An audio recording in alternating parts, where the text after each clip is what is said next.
house. Come on. That's right. Here we go. Yeah. Di na tamad akong gumalaw, di na tamad din tumayo. Naitay, pasensya na kayo, dahil sabog lang talaga ako. Nay, tay, sensya na. Tinatamad lang ako eh. Kwento ko kung anong nangyari. Ito yon. Nakaupo sa sofa, sabi ko, teka muna, makapagsindingan ng isa. Wala naman akong gagawin ngayon, steady lang ako sa bahay, tutunga nga maghapon. Tatawagin ko muna si Muning at sabay naming dalawang aaway ng salamin. Tapos maghahalusinate at hihiga sa kama, magpapakabatugan tsaka hihila-hilata. Baliwala kung halata na ako'y tulala at tila para bang nalalata.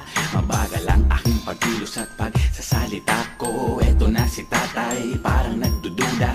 Eto naman ako, praning tamang hinala. Pinipilit kong normal magsalita, pero parang ang hirap, hindi ko yata kaya. Sa mukha pa lang ni tatay, ako'y natatawa.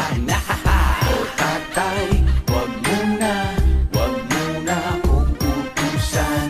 O nanay, wag muna akong utusan. Di na tamad akong gumalaw, di na tamad din tumayo.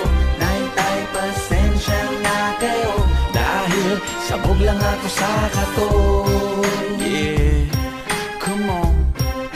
Sabog lang ako sa katon. Alright, that's right. Come on, baby. Sabog lang sa katon. Maya kumakalam na ang sikmura, at sa di mapaliwanag parang gusto ko lang tsumidya.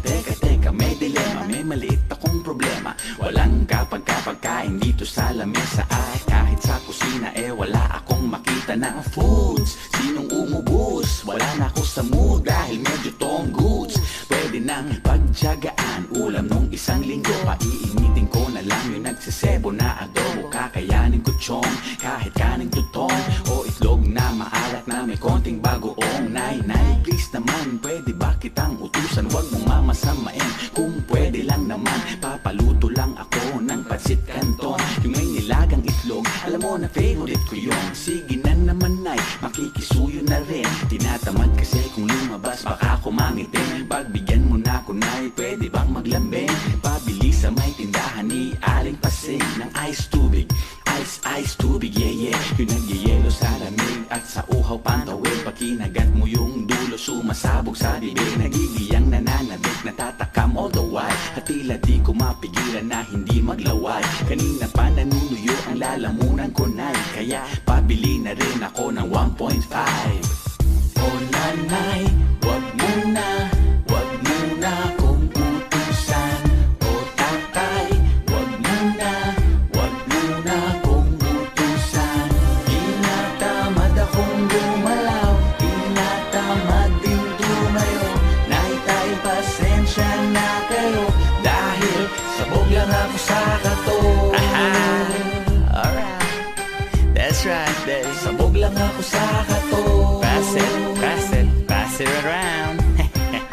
Sabog lang sa katon. Hindi naman nagpapakit pero mapungay ang mata. Wala namang sore eyes pero matay namumula. Wala namang ginagawa pero nalalata. Wala naman siyang iniisip at palaging tulala. Wala namang nagjo-joke, tatawa ng malakas. Mag-aahit siya kahit wala namang balbas. Papasok siya sa loob kasi gusto niyang lumabas. Manunood ng TV kahit na walang palabas. Umiindayog ang ulo nang walang tugtog. Nakikinig ng radyo kahit na wala namang tunog. Kanina lang gumising, gusto nang matulog. Panay-panay ang kain pero di pa rin nabubusog. Malayo ang kanyang tingin, wala namang tinatanaw. Maya't maya ang inom pero ba't palagi siyang uhaw? Wala namang lahing pagong pero mabagal gumalaw. Wala namang sinigang pero sabaw na sabaw. Di na tamad akong gumalaw, di na tamad din tumayo. Naitay, pasensya na kayo, dahil sabog lang ako sa katon. Oh, yeah. Happy lang. Sarap eh. Eto na. Come on. Di na tamad akong gumalaw, di na tamad din tumayo.